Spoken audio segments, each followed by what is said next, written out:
Um documento que comprove que no século XVII a Igreja do Rosário pertencia aos negros? Olha, a história da Igreja do Rosário é algo interessante, entendeu? Existe assim, várias histórias contadas a respeito da Igreja. No passado, se a gente for observar, a gente chega a ver que a Igreja Matriz, ela tinha 3 repartições. Então, aquelas 3 repartições, aquelas 3 divisões que havia, era para diferenciar as classes sociais. Então, a igreja dividia-se em povo, que era o povaréu, o povo mais ou menos de cor branca, porque o preto não tinha acesso à igreja dos brancos, povo, nobreza, que eram os coronéis ricos, e o clero, que era o padre, os coroinhos, o sacristão e assim ia.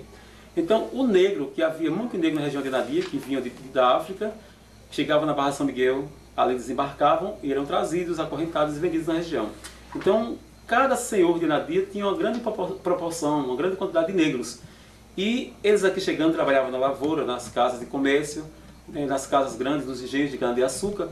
E eles tinham suas devoções, tinham suas crenças religiosas e não tinham acesso ao principal, que era a igreja dos brancos. Então o que aconteceu? Eles resolveram consultar os seus senhores e criar uma igreja na qual eles reverenciassem a imagem de Nossa Senhora do Rosário e dos pretos. Por que dos pretos? Porque Nossa Senhora do Rosário era a imagem mais invocada pelos negros na hora do sofrimento. Então eles queriam fazer uma igreja onde hoje existe a Igreja do Rosário. Só que, pelo fato do preconceito de cor, eles não aceitaram, os senhores da época. Então eles tinham acesso de fazer a igreja deles numa distância muito longa da Igreja Matriz. Que no começo a Igreja do Rosário era para ser feita na Rua da Cadeia, onde hoje se localiza a cadeia na aldeia. Só que depois de muito vira e mexe, os senhores viram que a situação era muito séria e liberaram para que fizesse a Igreja do Rosário, dos Pretos, ao lado da Igreja Matriz, ao lado poente da Igreja Matriz. E a igreja foi feita depois de muito tempo, teve brigas e mais brigas na Nadia de revoltosos de Pernambuco com escravos e senhores da época, e a igreja foi demolida. Então as imagens que ali se encontravam foram conduzidas para a Igreja Matriz como imigrantes. E altares que eram de madeiras e outras coisas, tijolos, telhas, derrubaram a igreja, dizimaram tudo, né? Até vários negros foram dizimados nessa época. Então, pegaram todo o material, voltaram com eles para a Rua da Cadeia, para a igreja ser feita lá. O tempo passou, caiu no esquecimento, o descaso foi total, e com as telhas da igreja do templo sagrado cobriram vacarias, vapores de algodão, e os altares que eram de madeira fizeram coxos para os animais comer. Cavalos, jumentos, vacas, bois, isso. Então houve um inverno muito forte na região de Nadia, com ele um grande vendaval, e dizem, segundo Nicodemo Jobim, que foi um grande historiador que viveu aqui em Nadia, e que ele conta a história de Nadia em detalhes minuciosos. Ele fala que esse grande vendaval que houve na época arrastou as telhas da igreja que estavam cobrindo as vacarias e os vapores de algodão, espalhando toda a cidade como fosse uma forma de castigo.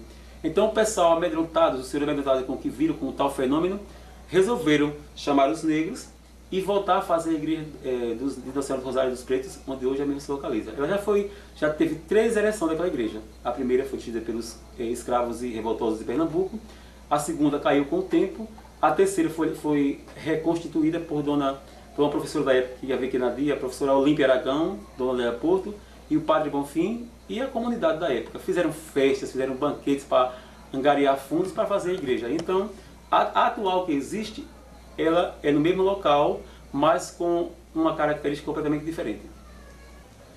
Qual a importância da Igreja de São Sebastião ali no Sertãozinho? Para a história da Nadia, você quer dizer, né? Olha, a Capela de São Sebastião ela não surgiu assim por um acaso. Em 1855, uma grande epidemia do cólera morbus assolou toda a região de Nadia. Morreram muita gente na cidade, na pequena vila que havia na época, né?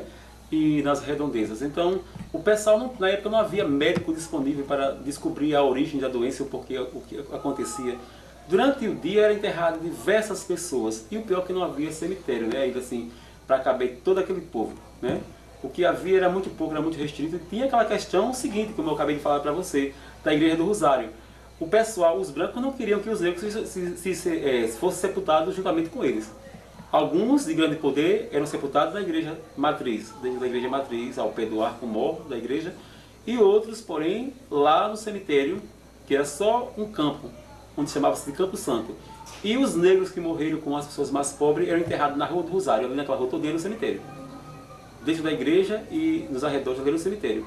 Tanto é que quando foram cavar para fazer o alicerce da rua, então encontraram diversas ossadas do tempo passado. Então, como São Sebastião é o santo que nos livra das pestes, da fome, da guerra, das epidemias, então fizeram uma imagem de São Sebastião de Cajarana, erigiram uma pequena capela e dedicaram a capela a ele e começaram a rezar, a fazer cultos, a cultuá-lo e pedir proteção ao santo para que acabasse com aquela epidemia que estava matando muita gente, estava morrendo muita gente. O cara adoecia agora, de repente o cara morria. Era assim, não tinha negócio de passar um dia, 2 dias, não. Morria, adoecia de manhã, morria de tarde.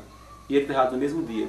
Tanto é que a capela foi feita, o pessoal começaram a devotar cultos a São Sebastião e com o passar dos tempos a doença foi se acabando e o pessoal... Quem morreu, morreu. Quem ficou vivo teve sorte de não ter feito passamento e terminou acabando tudo. Então São Sebastião, até o dia de hoje, está ali no sertãozinho.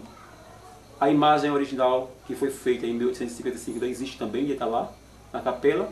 E uma imagem de vulto maior, que foi ofertada à igreja pela esposa do coronel Costa Nunes, a dona do Hermina Aranda Nunes, doou para a igreja. A imagem encontra-se lá no altar principal, a imagem grande.